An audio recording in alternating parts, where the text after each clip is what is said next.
I sat in this bar. You know, one of those bars that you just have to go to. One of those places where you meet really beautiful and successful people. Yes, there were some. Although they were a minority, they dominated the place in a casual manner, flitting around, hugging other cool people, being casual with themselves. They seemed to know everyone, to be best friends with everyone, to just love everyone. Well, not everyone, of course, but at least all the other cool people. And then there were the others, the nobodies. Moderately attractive or at least not repulsive. They gathered in small, immobile groups and didn't flutter around like the familiar, truly beautiful people did. And then there was the sad remnant. The unfortunate ones who tried to hold on to their seats so as not to blend in with anyone else. They tried desperately not to draw attention to themselves because they felt like everyone could see at once that they didn't belong here, that everyone could see their true insecurities. Their fears were unfounded, no one noticed them anyway. They were just an obstacle that other, more confident people could overcome. They made the place seem less empty. Yeah, I was one of those people. No, not beautiful. Not even one of the invisible, mediocre group. I was one of the people who really didn't belong here. I took a seat at the bar and tried not to embarrass myself and look like I was having a good time. The problem was that I didn't really have anything to do except feel insecure. Absolutely nothing, and that was scary. You can't sit in a place like this and just do nothing. It would have been embarrassing if anyone had noticed that I wasn't doing anything, but thankfully that didn't happen. A few friends said they wanted to meet me here, and like a lamb I showed up, not knowing that this was one of those bars, and worse, my friends hadn't even shown up yet. So I clung desperately to the drink in my left hand and watched the crowd, trying to look like a sophisticated observer, like a knowledgeable person keeping in the background. Not like the shy guy I really was, afraid of being exposed. I really wished I had the looks, confidence, or charm to be one of them. The ones everyone wants to be like. Take this guy, for example. 6'2", blonde, tan, muscular like the Hulk, with teeth white enough to blind you for a while. And he made damn sure everyone here saw every single one of them, including the molars, all the time. While I really liked the comic book characters he resembled, I already hated him. Mostly because I couldn't find the slightest flaw in him. After all, you can usually always console yourself with finding flaws. Yeah, sure, she's beautiful, but you can already see she's a selfish bitch. Sure, he's muscular, but look at his teeth. Yes, he's handsome, but he looks dumb as a sheet of bread and his hair is already thinning. The real problem was really flawless people like this guy. He was just a dreamboat and even seemed witty and nice. Asshole. Why can't the genetic lottery be a little more fair, a little more evenly distribute the assets? And let's not even talk about what's under his belt. Any hottie seeing this woman would curl up in shame and change jobs. No, not a hottie.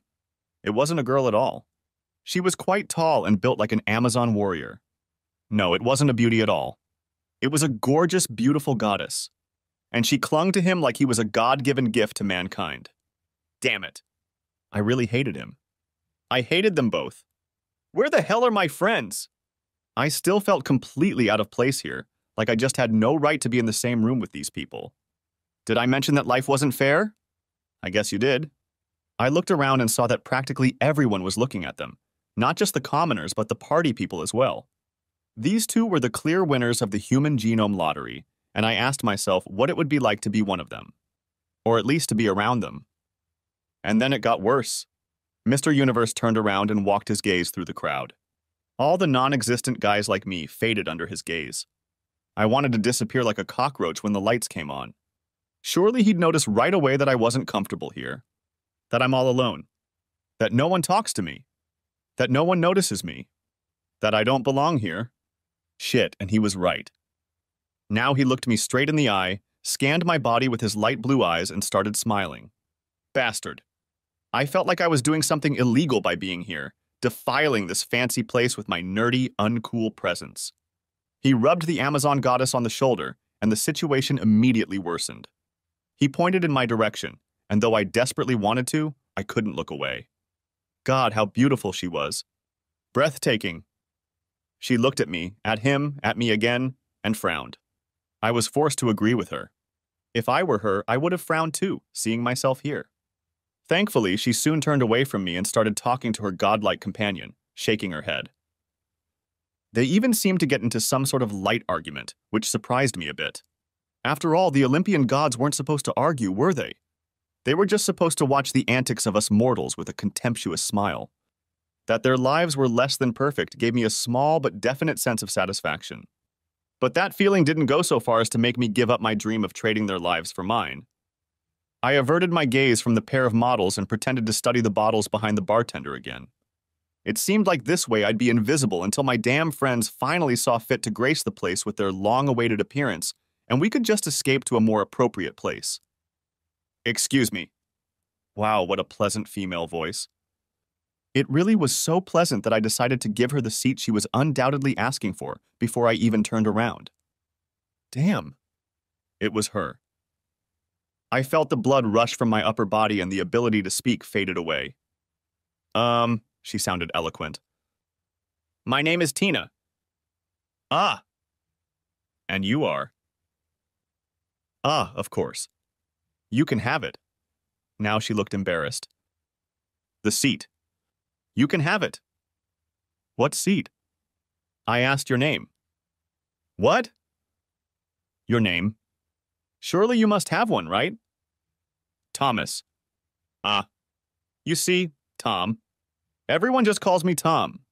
"Yeah, Tom." I was still a little embarrassed by her presence. "Good, Tom. We're making progress, I can feel it. You were even able to memorize and pronounce your name." She giggled slightly, and it was surprisingly cute. It gave her a decidedly non-threatening look. She seemed almost, well, human. Adorable, even. Stop it, I thought. Don't turn this into a ridiculous cliché, a crush or something. "You see, Tom, we have a bit of a problem." A deep and very masculine male voice suddenly broke my trance state. Her companion had joined us unnoticed by me. Hell, everything around me was happening unnoticed while she was talking to me. "I'm Ralph, Tina's husband. You see, I'm very fond of her. And she just turned 25. Why is he telling me all this, I puzzled. And surely you know how hard it is to find the right gift for your woman. Having no experience with real long-term relationships, I wasn't really versed in this, but prudently kept silent. Well, I kind of fell short. I bought her. No, let's just skip that. It was a ridiculous gift. And she got a little upset. Got pissed off. What? I was furious, Ralph. Really pissed off. Yes, all right. Pissed off. She was pissed off, really pissed off. And I kind of made her a promise. She'll get any gift she wants if I can arrange it. You know, financially, legally, and so on, you know? Okay. That was my only contribution to the discussion, and I desperately hoped I'd manage to hide my growing confusion.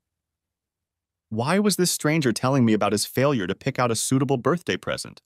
Why was she looking at me almost expectantly? Hell, is this even the reality I'm in right now?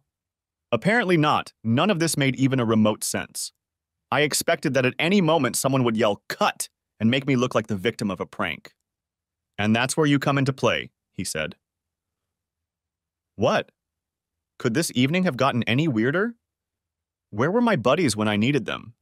Now I was desperately searching for some kind of exit strategy. I finally found the flaw I was looking for. These people were clearly crazy. I chose my gift. Entertainment with another man, just once. I hadn't been drinking when she casually said that. Luckily. Otherwise, I would have spread my booze evenly throughout the house. I was still coughing when she calmly continued. Ralph, of course, had to agree. It was a desire clearly not beyond the limits he had set. Certain limitations, I thought. This woman was no brainless whore. But to speak in such a tone about the openness of marriage to extramarital fun was certainly odd. Yes, I had to agree, but I didn't have to like it. My stipulation was that I could pick the guy and that I could watch the whole thing if I wanted to. Really? My one-word answers probably led to the fact that they already thought I was a complete idiot. Of course, what did you expect? I certainly wouldn't let a man who could be any competition to me do it with her. Ah. You know, it's certainly not easy for me. But I know I screwed up, and that's part of my penance. But I'm not going to let it jeopardize my marriage. So I need a totally unattractive man. Unattractive, ordinary, not a charmer, not a keeper. Basically, no competition. What a strange story. But I finally understood why they were telling it to me, and frankly, hearing the undeniable truth told in that way was rather disheartening. You know, Tom, I agreed to Ralph's terms. I was even surprised he agreed at all. Well, I was in a good mood at the time. I'd had a few drinks and was really regretting her gift. Like I said, it's my punishment. And you deserved it for that shitty gift, honey. Anyway, I agreed to let him pick the guy and attend. But I also made a condition. The guy at least doesn't have to be stunningly ugly. Okay, but then what are you doing here with me? I exclaimed. She looked at me stunned and started laughing. She really thought it was incredibly funny, but Ralph and I knew better. Ugly was exactly how I saw myself. Tina? She was still giggling. Tina? What? He's serious. What? Come on, you're not model quality. And I'd prefer you to be a little taller. But at least you're not shorter than me, so that's okay. And yeah, you could use some extra muscle. But Tom, you'll do fine. I'm not too picky, it's just a one-off. You won't say no. You're not that ugly. Okay, but he's not handsome either. Apparently he is, Ralph. You don't usually like him, do you? What? No way. Whether it was true or not, it was really getting pretty insulting. But I put up with it and stayed anyway. Of course I stayed, since I had a chance to get closer to the woman of my dreams. But I still didn't allow the thought of doing it with her. It would be too much. I would just prepare myself for a huge disappointment. But just touching would be reward enough. Their motives were clear enough. She had every reason to present me as a vile creep to assuage her husband's fears. His motives were equally obvious. He certainly had no interest in praising a guy who was about to become his competition. These thoughts helped me retain some modicum of self-respect. But you'd do it with him? Well, he's certainly not a dreamboat, but he'll do. Okay, Tina. I think I can handle Tom entertaining you, even though it would still hurt. I know, and I really appreciate it. I know how much you love me and how strong you are. Tina, I still don't understand that. I should be enough for you. This guy was suddenly surprisingly insecure, even a little whiny. I couldn't blame him. If I were him, I'd kill myself on the spot. But I was still a little puzzled. Ah, guys. Not now, my dear Ralph. We can talk about this later. You have nothing to fear. I am yours and will remain yours. Guys. Yes, Tom? Asked Tina. What does all this mean? It means you're going to entertain her, dude. You're not going to make love to her. You're not going to romance her. No candlelight dinners. No hugs, no kisses. Just simple, quick, old-fashioned, you know? No. What do you mean? They were both clearly stunned by my response, and frankly, so was I.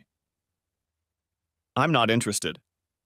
Are you out of your mind? I inwardly reprimanded to myself. But it wasn't true. This wasn't going to work. Are you crazy? Or maybe you're gay. No, Ralph, I'm not gay. Have you looked at her lately? She's so beautiful. Yeah, I've noticed. But it's still not going to work out. At least not the way you described. Without romance? I'm sorry, how could that possibly work? So you need these things? Candles? Kisses? Cuddling? Man, that's disgusting. I offer you the opportunity of a lifetime and you come up with such unmasculine stuff. I'm sorry, I forgot, you're kind of a wuss. Yeah, I imagine you like that sort of thing. I didn't really know what I liked myself. Okay, I certainly wasn't a Casanova in my 24 years. He's right, Ralph. I don't love him and I never will, but this in the way you describe it won't work. Fine, do what you want, but I'll get it first. You'll get a sloppy second. Ralph, honey. It's a deal. It's better for you, too. He'll be able to watch and learn. She only rolled her eyes. Okay, let's get this farce over with, shall we? This little caricature of a man poses no threat to me. I thought he was whistling in the dark. But I was glad he was being a jerk. It made things morally easier. I was a little uncomfortable having fun with a married woman. Okay, I'm in. But I'll be the leader, I boldly stated. Deal, she replied quickly, keeping a straight face. Great. Just fine. Now he was being sarcastic, and it didn't help that he was being nicer. But you won't be doing it in our bed. I'd have to ritually burn it later, and it's almost new. And where do you live, weakling? Just a few 100 meters from here. Shit. Wow, that's a thoroughly miserable man. He probably wished he'd thought of a better gift for her. Whatever he got her, his punishment seemed unnecessarily harsh. But then again, I didn't know them well enough to judge. We walked to my apartment, which was quite close by, in tense silence. I walked in front, and he kept possessively grabbing her. For such a virile stallion, he was being a little pushy. She was reciprocating, probably to appease him. We spent about 5 hours in the elevator after that. At least it seemed that way. There was tension in the air, with Tina and Ralph standing in different corners. No one said a word. Everyone was staring at the floor or the ceiling, as was the unwritten law in elevators. Direct eye contact with Ralph had to be avoided at all costs. Instead, I glanced briefly into Tina's gorgeous eyes, and she smiled tensely. She didn't seem to be expecting it at all, which didn't help calm my nerves. The situation was just weird. After an eternity, the elevator door opened, and Ralph and I tried to get out at the same time. He took this opportunity to roughly push me out of the way. I stumbled slightly, trying desperately to maintain a modicum of dignity and not fall to the floor. I barely succeeded, but I embarrassed myself by doing a strange dance with my arms and legs. Tina looked at me almost painfully, and Ralph smirked. If everything had gone right, I would have entertained the woman of my dreams by the end of the night, but at the cost of what little self-respect I still had left. We walked into my large living room, which had a stunning view of the city. The wall in question was one single huge window, and the whole room looked like it had been taken from some catalog of modern furniture. I wasn't obscenely rich, of course, but I had a very good income, a fancy apartment, and the ability to work from home. Except for the lack of female companionship, my life was pretty normal. Oh, wow. They were both quite impressed, though I couldn't understand why. Sure, it was a beautiful place, but it belonged to an unremarkable guy. They were lucky, beautiful people. They were standing by a large panoramic window, looking out at the city lights, holding hands and sharing what seemed like a romantic moment. I almost felt like an intruder in my own home. Anyone want something to drink? It was time to bring them out of their reverie. What? Yes, Tom, that would be wonderful. Maybe you have some white wine. Sure. Beer.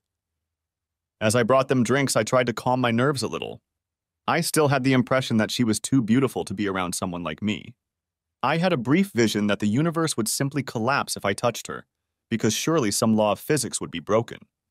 And to be honest, I was also a little intimidated by her mere presence. Quite a nice apartment. You don't seem to fit in here. Thanks.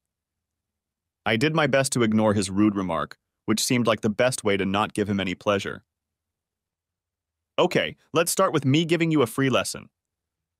She seemed unhappy with his behavior, but tolerated it, probably because she was well aware of how difficult the situation was for him.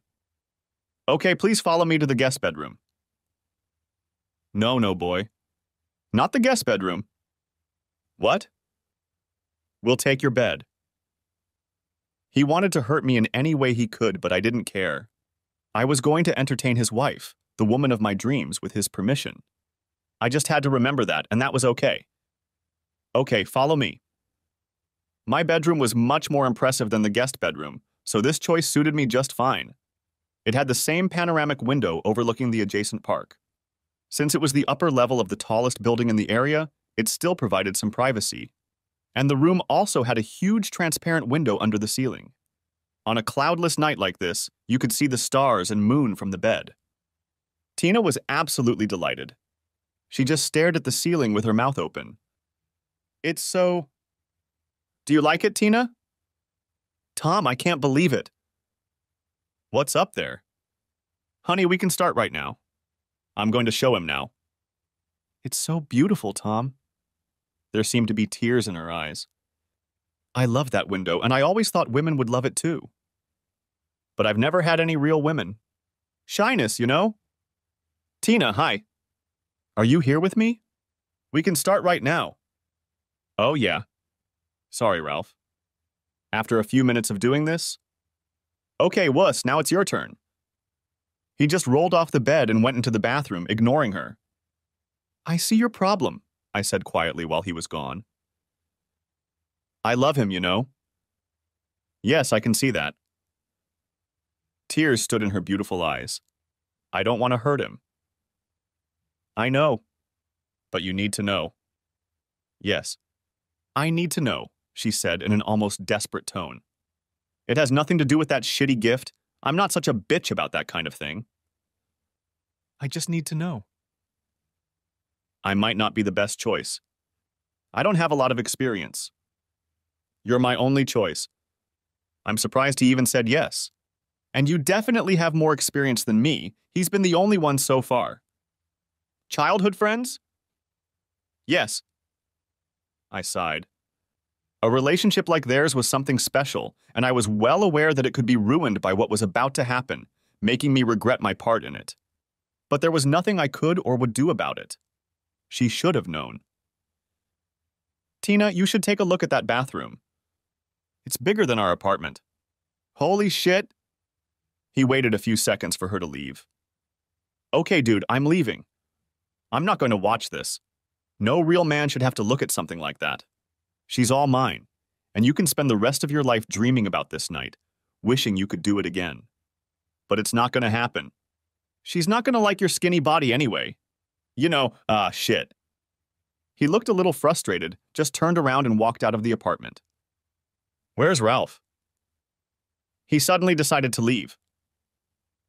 She looked a little sad. Yeah, that's probably for the best. I'd hate to hurt him like that, but I need to know, I really do. I understand. Okay, let's go to the bedroom. Yeah, we did it. You know, you're not ugly. I wasn't sure I should talk about my looks. It could really ruin my mood. Not ugly? Not at all. You're not as perfect as Ralph. He's probably the most handsome man I've ever seen. But you are far from ugly. On the contrary, if you do something about your looks, you can become quite attractive. I just let him make fun of you without objecting to appease him. Sorry about that. It's really hard on him. Yeah, I can imagine. I'm sorry, I just needed to say that. I really like looking at you. You have beautiful eyes. What? What was she talking about? This was getting a little absurd. My eyes were just, well, eyes. Now, please continue. This is better than I dared to dream. It's so... Oh, Tom. To my embarrassment, she started crying. Wow, that wasn't exactly what I was expecting. After we relaxed a little, her mood suddenly became a little somber. I thought I knew what was wrong. Tina, you shouldn't feel bad. I know. This isn't what you expected? No, it's not. That's the problem. It was better. Much better. You really love Ralph, don't you? Yes, more than anything. And entertainment that's so good with someone else seems even worse with him? Yes. I guessed that. Guessed? Well, the only reason for your strange request, hurting someone you clearly love, and potentially jeopardizing your marriage had to be something very important. She only nodded. You clearly love him, which isn't surprising since he's a total dreamboat. So what reason do you have for wanting to have fun with someone like me? Having fun with him is obviously so bad that you're probably even doubting yourself.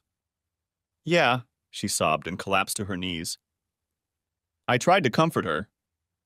Tina, the problem is definitely not you. You're a very good, very responsive lover. But that doesn't solve anything, does it? The man you love isn't the same man anyway. You know that for sure now, even though you had your doubts until today. She only nodded miserably. The problem is that he's a bit selfish, but that can be cured. You can teach him the finer points. The more serious problem is his outdated views on male behavior. I've already talked about that. Let me guess. He doesn't see a problem in your marriage, he's not crazy, and he doesn't need this weak counseling? Yeah, more or less. So what's your plan? I don't have one. I'm afraid he'll never change. Right now, I could walk away from him at any time if I got too upset. But I love him too much to do that. Once there are children in the family, the problem of leaving will be much higher. So I'm afraid that he'll care even less about my needs then. Oh, you don't have to worry. I don't think he could do any worse. She laughed briefly and bitterly. Yes, you're probably right. So what can I do? Nothing. Dream of this wonderful night with you. Accept the fact that the man I love is a lousy lover. Hey, this is confidential, okay? Yeah, sure. Don't worry about it. I'm not an asshole. I know. You know, Ralph's not that bad either. It's just that he was hurt and insecure today. Yeah, I guess that. So this is the end for us then? Yes, Tom. Thank you so much for that. It was like a dream for me. Me too. Thank you. I'll never forget this night. With tears in her eyes, she ran to the bathroom, cleaned herself up, got dressed in record time, and ran out of my apartment before I could find the appropriate parting words. I realized with surprise that my face was wet too. After that, I lay awake for ages, trying to realize what had just happened. She was extraordinarily beautiful, and she was certainly gorgeous in bed. But what surprised me was that she was so open, so sweet, so attractive. I was almost glad I wouldn't see her again.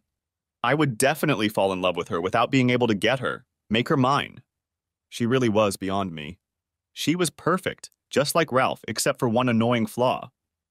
My plan was to try to treat the whole thing as a strange but very nice one-time episode that I would fondly remember for the rest of my life. But there was nothing in it that would really change my life or my outlook on the world. Of course, it didn't quite work out that way. The next morning, I went to the barber shop to get a decent haircut. I cultivated my nerdy, careless look, but realized it was just as ridiculous as Ralph's strange views on appropriate male behavior.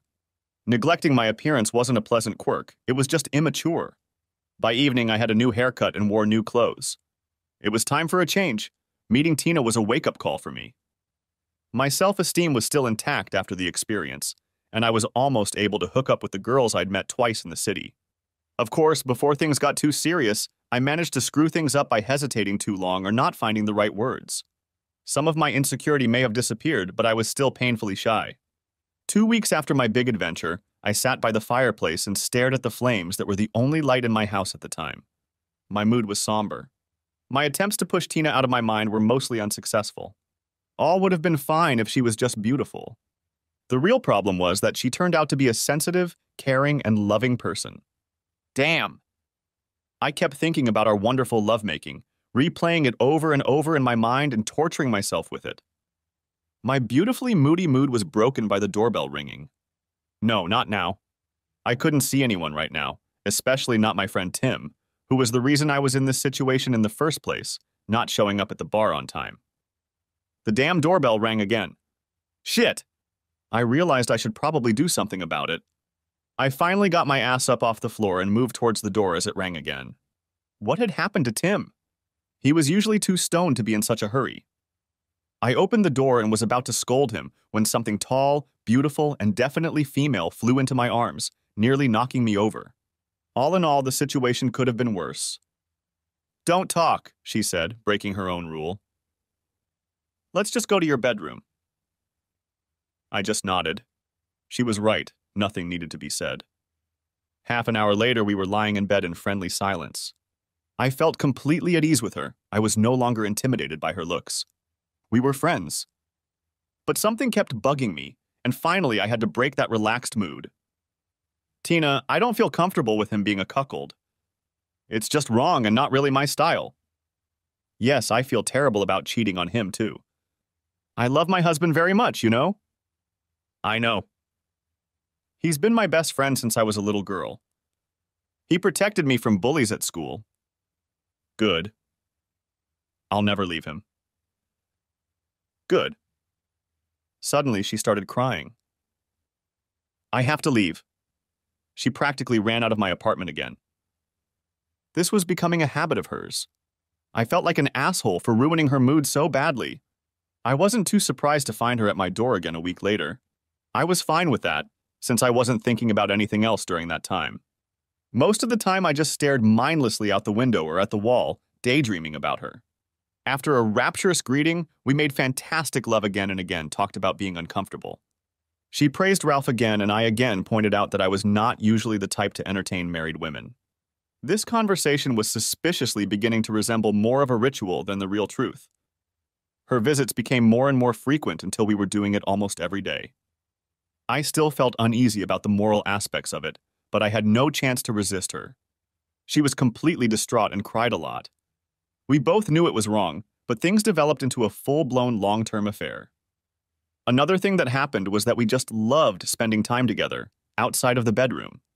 We developed a casual, relaxed relationship. Whenever she was able to spend time with me, that is, when Ralph was away for whatever reason, we would cook, watch movies, just cuddle or talk. We were never seen together in public for obvious reasons, but inside my apartment, we were almost like a happy couple. Now we were making lasagna together. The damn doorbell rang. "Open the damn door, slut!" That voice was slightly muffled by the door, but we both knew immediately who it was. I looked questioningly into her eyes, and she nodded sadly. Then, with my heart in my sneakers, I opened the door. Tina was nowhere to be seen. She had hidden herself in the bedroom. "Ralph." "Tom." He looked pretty flustered. "Is Tina here?" "Ralph, what do you want here?" "Tina!" he shouted, ignoring my question. I was about to chase him away when, to my surprise, she appeared behind me. "I'm here." He immediately lost his temper. It was horrible to watch. I could see his spirit breaking right before my eyes. "So it's true?" He was almost crying, and for some reason that would be the worst. I really hoped he would spare us from this. I also hoped that Tina would deny everything, if only for his own sake. Maybe tell him some fairy tale about us just being friends. Yes. That statement shocked Ralph as much as it did me. What did it mean? Why did she want Ralph to know about us? Did she want to come clean? Did she want to force herself to break up with me in this way? Did she want to break up with Ralph, as unlikely as it seemed? "You're a bitch. A goddamned adulterous, traitorous bitch," he said in a strangely sad voice. "I know," she replied sadly. "You're a heartless, cheating, worthless bitch." I realized his mood was changing. This was a desperate man, and he was about to get seriously angry. "I know. I'm sorry." "Sorry? Sorry? What does that mean?" "It doesn't mean a damn thing. It doesn't change anything. What are you sorry for anyway? For entertaining him? For entertaining that worthless, skinny jester?" "No." "No? What does that mean?" "I'm sorry I hurt you." "You're a bitch. A whore. A vile, worthless whore." He was already genuinely screaming. I was glad the offices below my apartment were deserted at this time of day. "Ralph, I'm sorry I hurt you. But I'm not sorry I did it with Tom." She was surprisingly calm. Even though the meaning of their words was harsh, her words were soothing. She obviously empathized deeply and felt the pain of someone she loved very much. But she had obviously decided to be brutally honest with him. I respected that, but still doubted her wisdom. While I was still looking at her, something out of the blue hit me in the chin. It finally hit me, I thought, somersaulting backwards. It amazed me how long he could focus his attention solely on her. And since he would certainly never hit her, I was the most likely target from the start. As soon as I hit the floor, I saw her concerned face out of my worm eye. "I'm sorry, Tom."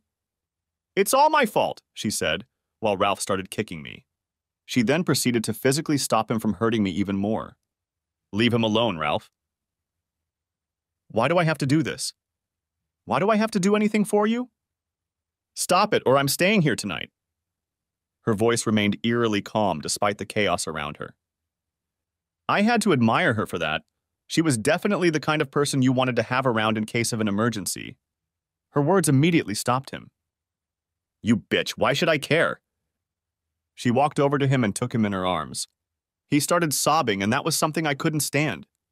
Okay, him hitting me was almost expected in his world of male behavior.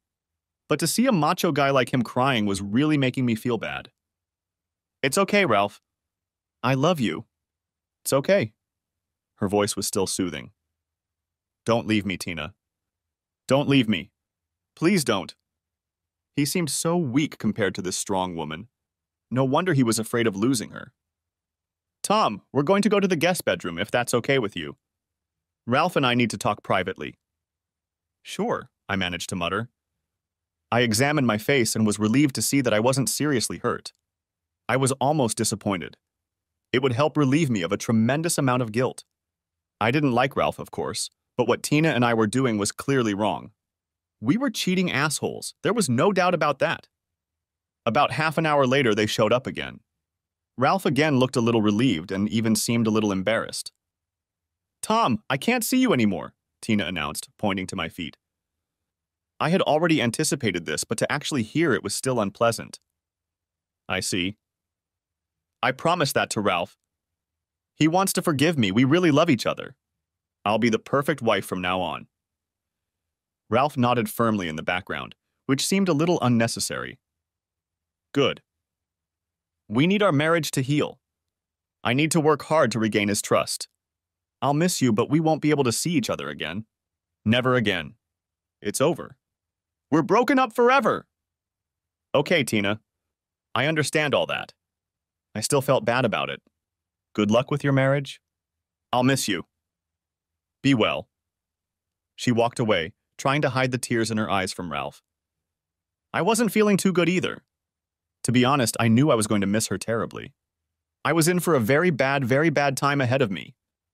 For weeks, I was in a gloomy mood and hardly left my apartment. Apart from housework, all I did was read, cook, work, and sleep. I was very depressed and realized that I had grown to love her a little. Even more than a little, I thought. My thoughts kept coming back to her. I missed her very much. I'll be honest, I was completely in love with a married woman. The worst-case scenario happened. 4 completely miserable weeks after our final goodbye, my doorbell rang. Tina. I was in shock. Tina, I was overjoyed. I wanted to jump up and do a victory dance just from seeing her again. She fell silent, putting her finger to my lips. As requested, I remained completely silent, even though it was difficult. I felt like I could burst with joy, like a big missing part of me was finally there again. To say the hour that followed was amazing is a massive understatement. I had hoped she would stay afterward to spend some relaxing time, but it wasn't what she had in mind. She looked at me seriously and put a finger to her lips. I prudently remained silent as I watched her shower, dress, and leave without a word. Weird, but it was definitely better than nothing. Our disgusting romance rekindled with renewed vigor over the next few weeks. I still felt awkward about the whole thing, but I was unable to confront her. She seemed to feel even worse, but obviously couldn't stop either. We were simply fornicating, and it was against the moral code of both of us.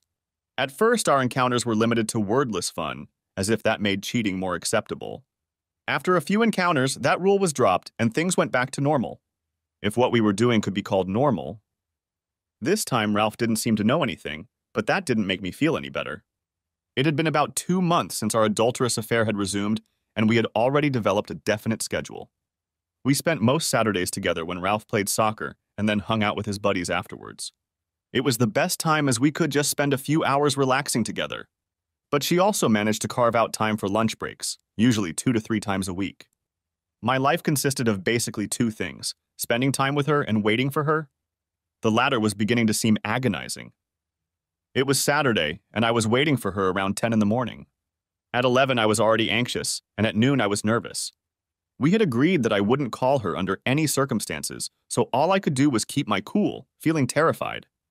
Did she want to end the relationship? Had something happened to her? I would never know. No one would ever contact me about it. Around 1 o'clock in the morning, the doorbell finally rang. I would have preferred her to have my key, but she said she couldn't risk Ralph finding it. I rushed to the door and saw her standing there looking sad and wistful, tears streaming down her beautiful face. Tina, come here. What's wrong? I hugged her and had to wait for the sobs to subside. We really hurt him. Oh, shit. He knows. Yeah. So we have to break up with him again? No. No? I felt happy. Was this some sort of commitment to me? Had she really decided to break up with Ralph? He was furious. He wanted to leave me where I was. I was very sad, but I agreed that it was a decision we might have to discuss. He didn't expect that, and the answer made him freeze. He instantly lost his temper and started begging and pleading not to leave him. It was a terrible thing to do. This handsome, once proud man turned into a pathetic heap by an evil bitch, namely me, and her partner in crime, namely me. We looked into each other's eyes. Neither of us felt proud of what had happened. Yes, namely you, she smiled weakly. It was, well, let's just say I felt pretty damn guilty. The man I loved was destroyed by my selfish act. And then it got even worse. He actually offered to split me up with you unless I left him completely. Oh shit. I knew it was bad, but internally I couldn't help but feel elated. Perhaps it meant she'd have more time for me. Still, the nagging feeling of guilt wouldn't leave me. Yeah, shit. I asked him if he really wanted an open marriage. Does he want to have fun too? And if he's okay with me doing it with other guys? With other guys? A cold chill ran down my spine. Jealousy? Really? I'm a jealous cheater? How hypocritical is that? Relax, I won't. I just wanted to know what he wants. It seems like he wants to keep as much of our relationship as possible, hoping it's just a passing phase. I continue to live in our apartment with him. That seems to be a stumbling block. He suggested that he might agree to share me with you if he gets most of my time. What? Yeah, I know. He thinks he is. Let's not talk about it, please. I feel bad about that lie anyway, even though it's more of a lie through omission. Anyway, the main thing is that he doesn't want to be a cuckold. That was his biggest fear. I didn't know the word too well, and he explained it to me.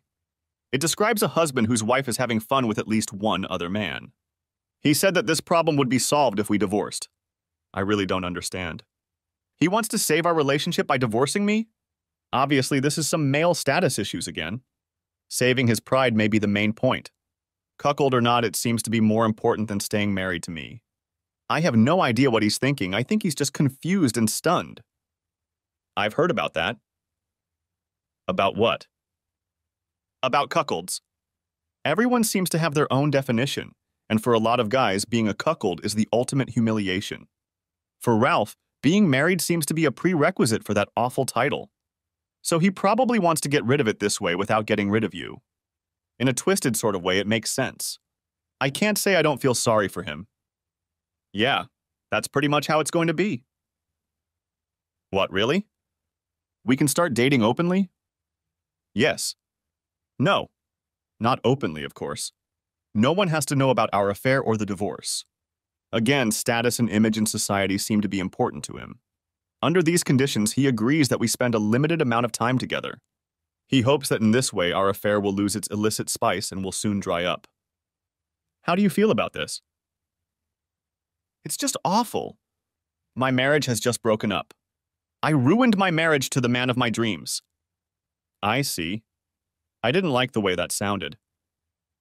But on the bright side, I bought more time with the other man of my dreams. Really? That sounded a lot better to me. Sure, dummy.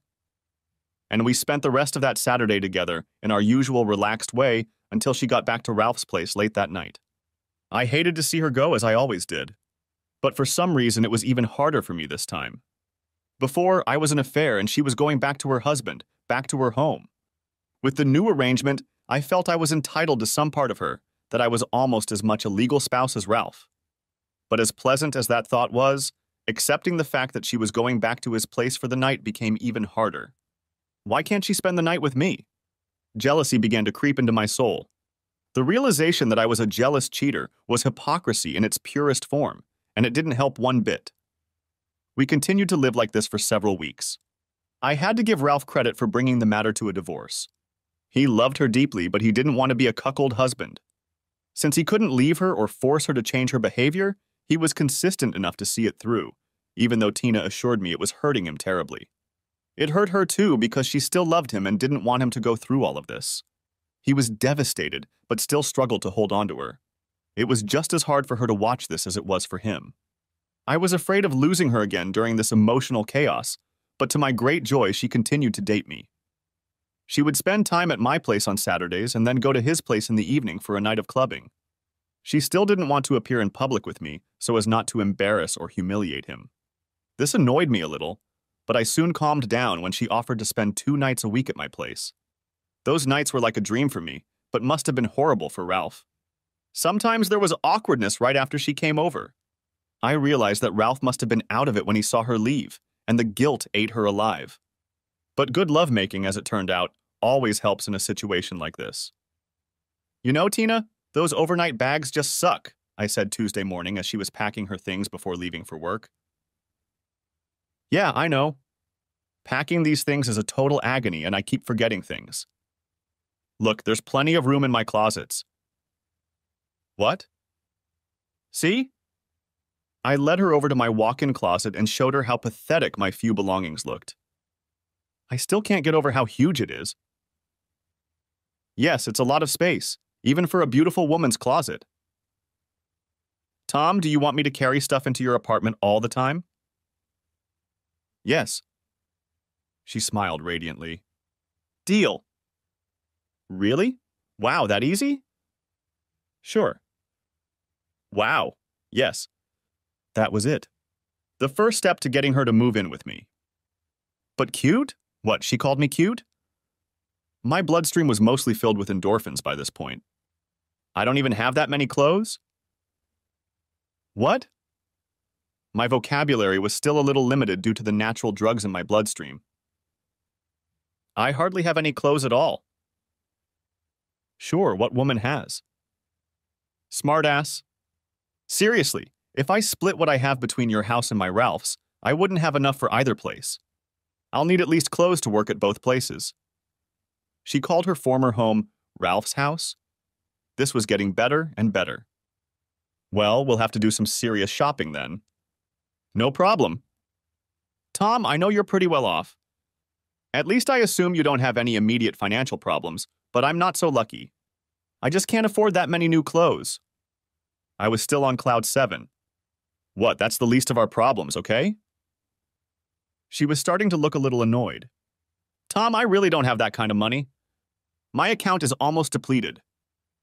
You have separate accounts? Yes, we always have.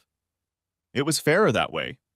He likes to spend his money on completely different things. I see. How much debt do you have? Tom, I'd rather not say. It's a lot, and I'm not proud of it, and I'm afraid you... Stop it, I interrupted her. About 8,000, she admitted shyly. I couldn't help myself and laughed. Asshole. That's not funny. I never know if I'm going to get cash at the ATM. Sucks. Okay, give me your account number. I don't want your money. She looked stubborn and proud and beautiful. I had to figure something out right away. It's not a gift. What am I supposed to do? Remember, I'm not here for money. I'm not a whore. She was still looking doubtful. I had to be diplomatic. This could have gone horribly wrong. I'll wire some money and buy something with it. You'll just have to help me buy it. I need a full set of women's clothes, toiletries, cosmetics, everything. It's all going to stay here at my house. It's all going to be my property. You can just use it from time to time. Ah, her face lit up. This was a deal she could live with. Shopping on this scale was simply irresistible to her. And I expect some nice lingerie. Good. She was clearly resigned to the idea. And Tina? Yes? I don't want you to be in a tight financial spot. I'm going to transfer some more to help you with the bill. Not too much, just to help you survive, okay? I don't want you worrying all the time. Okay, she said, smiling shyly like a little girl.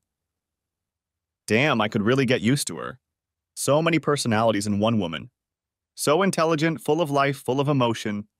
Hell, I realized again that I was completely in love with her. My thoughts were still in turmoil, so I just mouthed it. Tina, I love you. What? She was clearly stunned. What did that mean? Had I really ruined everything? It seemed like she was about to cry. I'm sorry, I mean, maybe I shouldn't have said that. You're a dumbass. Oh my God! She jumps into my arms and floods me with kisses. I have to go to work. Oh, okay. I expected any reaction, but definitely not this one. I'll see you tomorrow, sweetie. Honey? Really? And by the way, I love you too. And she was gone. I was still in shock. Had I really just said I loved her? I had known I loved her for a long time, but I had always avoided telling her for fear of chasing her away with such a commitment. Had she really not only accepted my confession, but replied that she loved me too? Wow.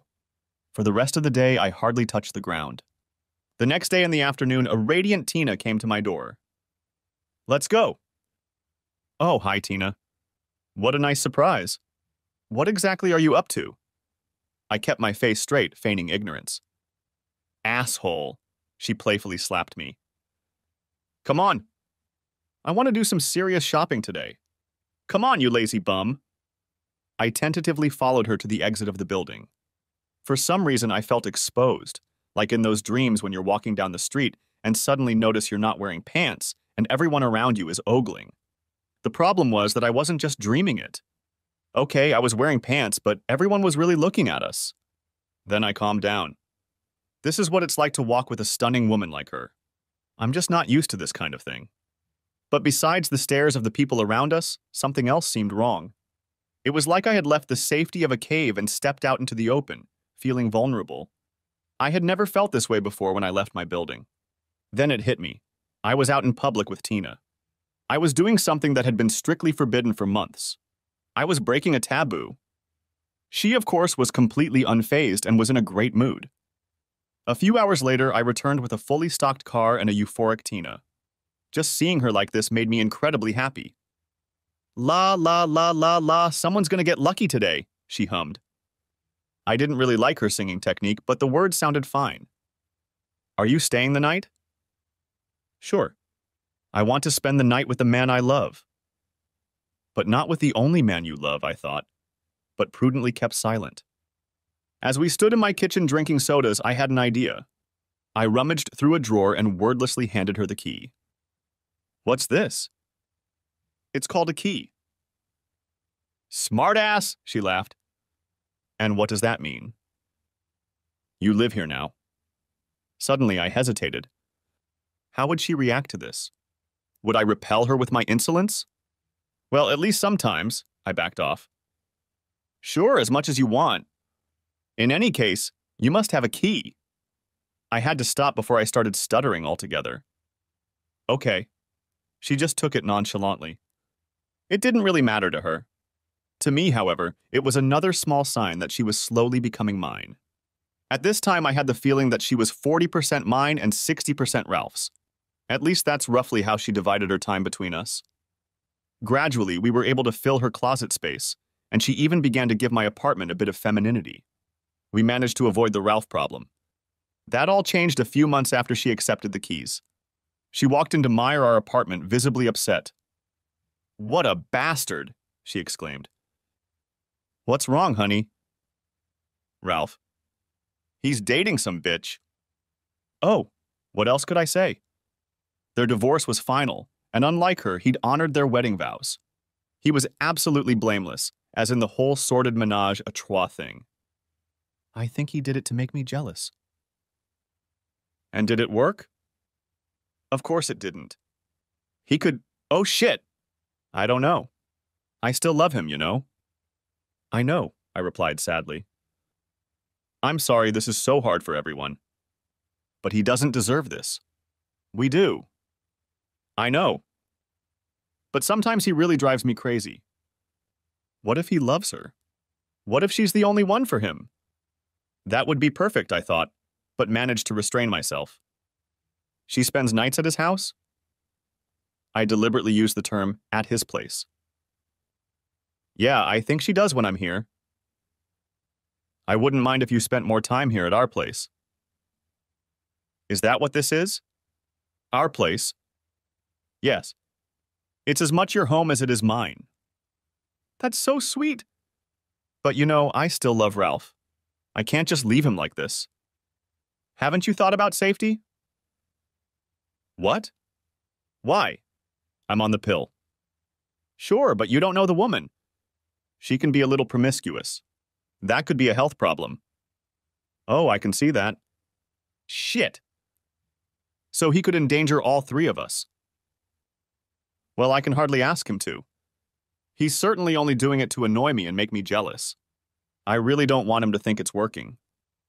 Damn, it was really hard to hear that they were even doing this. Imagining it was enough to make me nauseous. But I had to remember what we'd come to.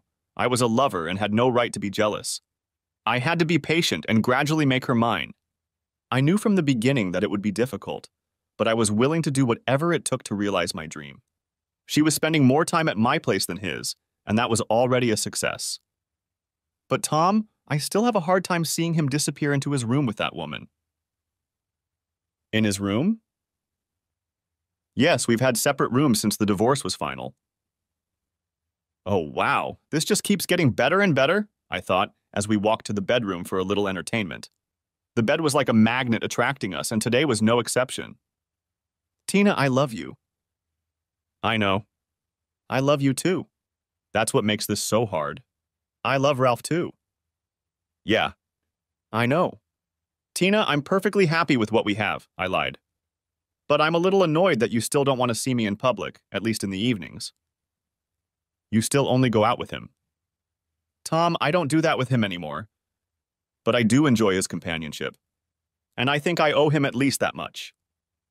Good. I see. I realized that my jealousy had reached new heights. It seemed that Ralph was now an affair, that she was going on dates with some other man. But I can do that with you too. It's not that I'm embarrassed to see you. You're not ugly, and what's more, you're a pretty attractive man. I know, but I'm not as attractive as he is. Don't make me lie to you. Ralph is probably the most handsome man I've ever seen. I know. Now I felt very low, even though it was the undeniable truth.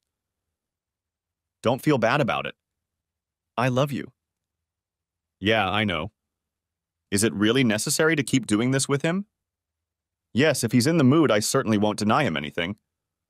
I'm indebted to him, aren't I? Yes, I suppose you're right. But it's still unpleasant. It almost never happens anyway. I just accepted it like I always did. The long-term goal was important. But when she left our apartment to spend the night with her other man, it nearly tore me apart. I imagined all too well how Ralph must have felt when he found out about us. It hurt. Very painful. I spent the night terrified that she would choose him again. Afraid that he'd finally improve his skills, in which case I didn't doubt my chances with her. I imagined what they were doing at that moment. If they were in bed together, if she was whispering affectionate words in his ear.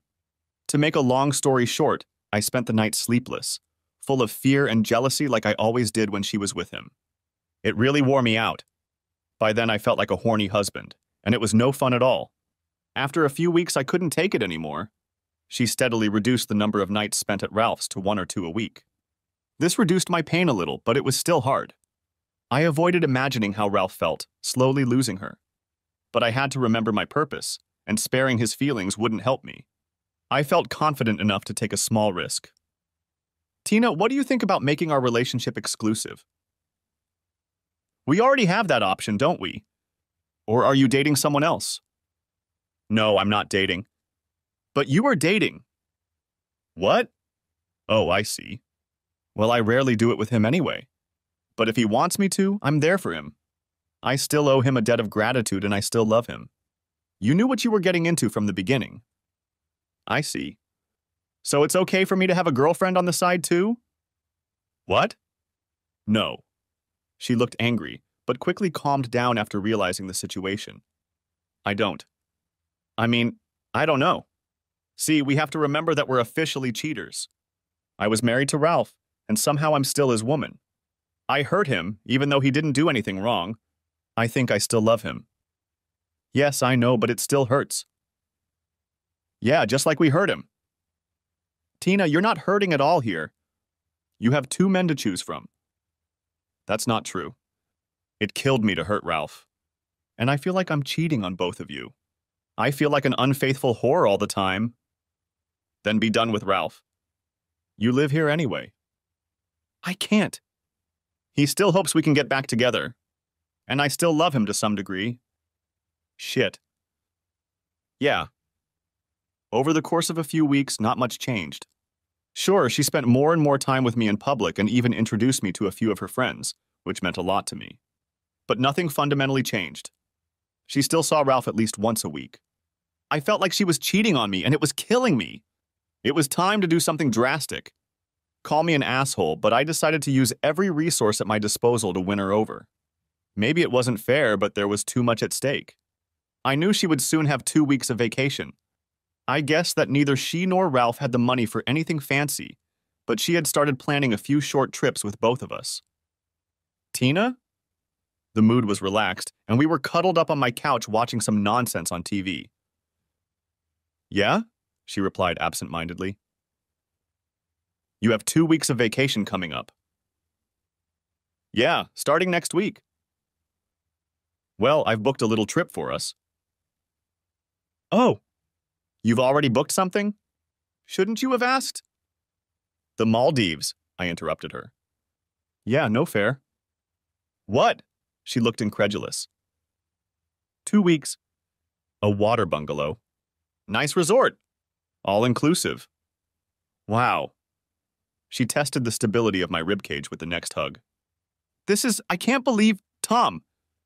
You're crazy. I've always wanted to. Really? The Maldives? I know, you've mentioned it before. I was feeling a little smug. It was definitely working. The next night turned out to be, well, interesting. In fact, exhausting. Did I feel like I was buying it? Yeah, maybe a little. But was that stopping me? Absolutely not. This was very important to the rest of my life, and I wasn't going to play unfair. I wanted to win the woman I loved, and I was determined to do whatever was necessary. Tom, I'm so looking forward to this. Oh. What? I was planning to go to Hamburg with Ralph to visit his sister. I see. Maybe I should cancel. Don't you dare. We'll just visit her later. It's just going to be a little hard to sell this to Ralph. These 2 weeks are going to be pure terror for him. Yeah, I know. I managed to look sympathetic. But somehow she had managed to get the news to poor Ralph. I was glad I didn't have to be present for it. The night after her conversation with Ralph, she unexpectedly spent the night in our apartment instead of his as originally planned. I didn't dare ask about the details. And even better, she didn't get back to him until after we left for the Maldives. He may not have been happy, but I certainly wasn't. The vacation was fabulous. I was the envy of all the men present. Of course, we enjoyed amazing food and spent a lot of time diving, snorkeling, and the usual insider stuff. We cozied up in a cushioned chair on the deck above the sea, the warm wind playing with her hair. The situation was absolutely perfect, and I chose this moment to possibly ruin it. Tina, I've been thinking. Yeah? How about we spend all nights at our apartment? Of course, I like it much better there, but what about Ralph?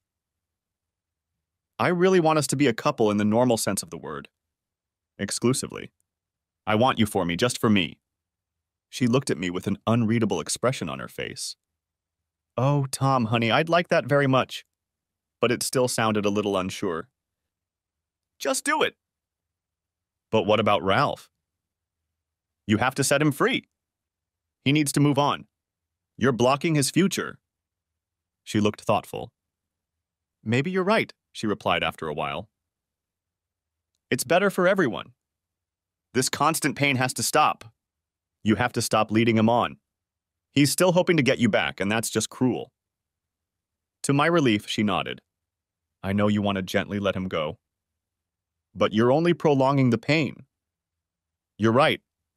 It looked like my gamble had succeeded. I was afraid she would agree to end his suffering, but would do so by leaving me. Instead, she suddenly started crying. But this is so hard. It's really the end for Ralph and me. We wanted children. We wanted to grow old together. It's so cheap to leave him like this. Just for fun? Oh no. Don't ever think that. I'm not here with you just for that. You're so much more loving than he is. So caring, so compassionate, so sweet, so mature.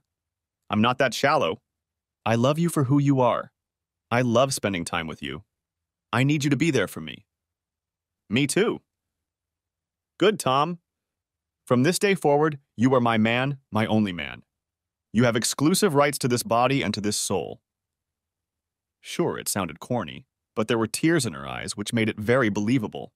I too was touched, and in a broken voice was able to just say yes without embarrassment. Fortunately, I wasn't present for the final confrontation with Ralph.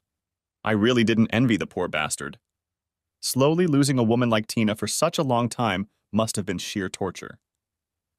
She told me later that it was truly awful. He cried, begged, got on his knees, promised never to see another woman again, claimed he never had anything with her. The saddest part was that the latter was even believable. She returned, still deeply troubled. No, nothing happened that evening. I just hugged her and helped her through her bouts of crying. So I won? Yes. Was it that easy? No. The problem that she still loved the other man and that we both started out as cheaters remained. Morally, our relationship was shaky. But most importantly, there was still some suspicion. Was she seeing Ralph behind my back? Did she miss him? Could it be that he was able to turn on her again, now that instead of a cuckold husband, he was a schemer? So I kept an eye on her from time to time and discovered, to my horror, that she was indeed still seeing Ralph. But I didn't have access to his apartment, and I couldn't follow her all the time. If she found out I was even doing it, all hell would break loose, and I might lose her again. So my options were limited, and all I saw were a few not-so-good lunch breaks that weren't even followed by kisses. And yet the fear and jealousy remained. What if she cheated on me with this guy? The thought was unbearable. That fear intensified when, by coincidence, I met people who happened to know her and were convinced that she and Ralph were still a couple. I realized that the situation had completely changed. We were now living together as a couple and Ralph was a threat to our relationship. I constantly lived in fear that his abilities in bed might improve if he had enough time and motivation. If he became as good as I was, I feared she wouldn't need him anymore. He was prettier than me, bigger, she admittedly still loved him. Perhaps these thoughts were irrational, but they were still killing me. The karma credit plan was in full effect. The situation wasn't the best, but what could I do about it? Confront her? And risk her going back into Ralph's arms? No. Better not rock the boat. She didn't know I suspected her of cheating on me, and so far life was fine with me. At least it was acceptable. The problem was that Ralph had tried a similar denial strategy when they were still a couple, and it hadn't worked for him. It was driving me crazy. After weeks of growing insecurity, I almost couldn't take it anymore. Tom, honey, what do you think about having a baby? Wow, that was unexpected. Ah, Tina, I don't know. What, is it because we're not married? Tom, I'm willing to change that anytime you want. No, it's not because of that. It's because you're still dating Ralph and I'll never know who his father is. That was it. The cat was out of the bag. I rocked the boat and anxiously waited to see what would happen next. She just looked at me shocked and ran out of the room. Damn. Had I really lost her? She came back a few minutes later with tearful eyes. I'm so sorry, Tom. Of course I'll stop seeing him. At least without you. Without me? I don't like guys. What, you suspect me of still doing it with him? Well, yeah, sort of. You can't be that stupid. I promised you to be yours alone, and I intend to keep that promise. Yes, I've seen him a few times at lunch. I think I owe him a debt of gratitude. But I am loyal to you. Somehow I believed her. I'm sorry, Tina. But you have to admit that given our history, yes, I'm a cheater. I have to live with that stigma. But the truth is, I never lied to Ralph. Sure, I didn't tell him about meeting you, but I never told him a direct lie. And I'm telling you now that I'm being faithful to you. I felt like a fool now. But at the same time, I felt like the weight of the world had been lifted off my shoulders. We were both still paying the price for cheating on Ralph. So you can stop seeing him? Of course. Do you think I should? If you can, why haven't you done it until now? I should have assumed you were still in love with him. Tom, honey, Ralph and I have been together forever.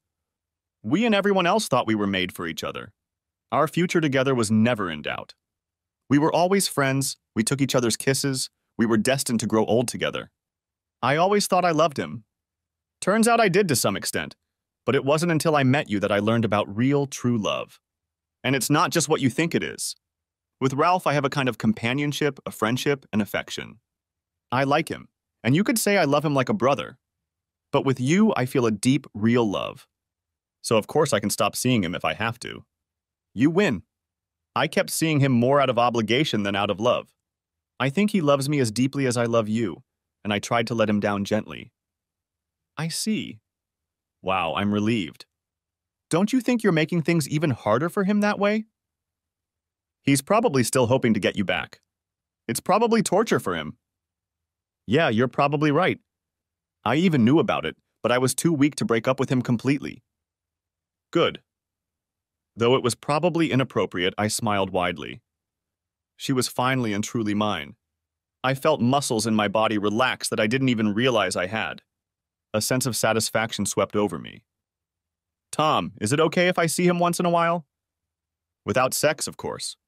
And to have you present when I do, she quickly added. Given your history, I'd rather you didn't. I admit it would make me sick, but I'll understand if you feel you have to do it. Thank you so much for letting me do this and forgiving me for secretly dating him. Well, what else could I do? In our group of serial cheaters, I could hardly blame her for such a small thing, could I? In the weeks that followed, we pampered each other to the fullest. We bought each other little gifts, brought each other coffee and bed, basically whatever we needed. My motivation was to make sure she never looked at Ralph again. Her motivation? I didn't know. Guilt, maybe?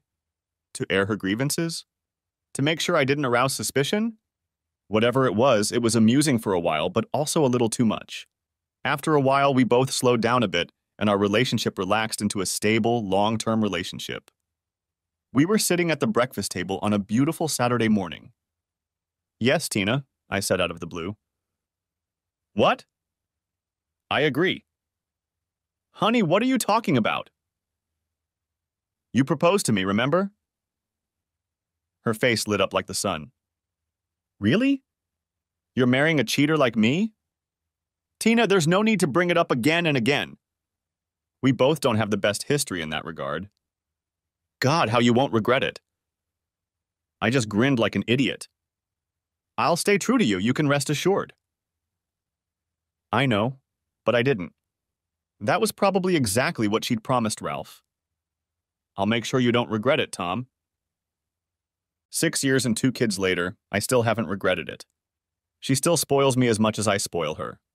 But I'm no fool either. Without discussing it, we made the tracking feature on our smartphone available to each other. I still discreetly check her email and phone from time to time. So far, she has proven to be faithful. Our marriage started with infidelity, and that flaw will never go away. Officially, Ralph has come to terms with the situation. To my dismay, he visits us often with his new wife and their young son. We try our best to be cordial with each other, but there is a certain tension in the room when he is around. I also see secret longing glances in her direction, and they bother me greatly. Keeping in mind our shared track record, I do my best to keep her happy. The fact that she wasn't happy with her life led to her leaving Ralph, and that's a situation I wouldn't want to be in. So I'm under a lot of pressure, but as long as I have her, I can live with it. Despite the nagging and probably unfounded doubts, I'm finally starting to believe it.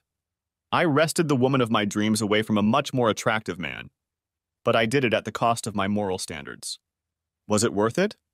Hell yes. Thanks for watching, I hope you enjoyed it. So subscribe to my channel and watch the next video.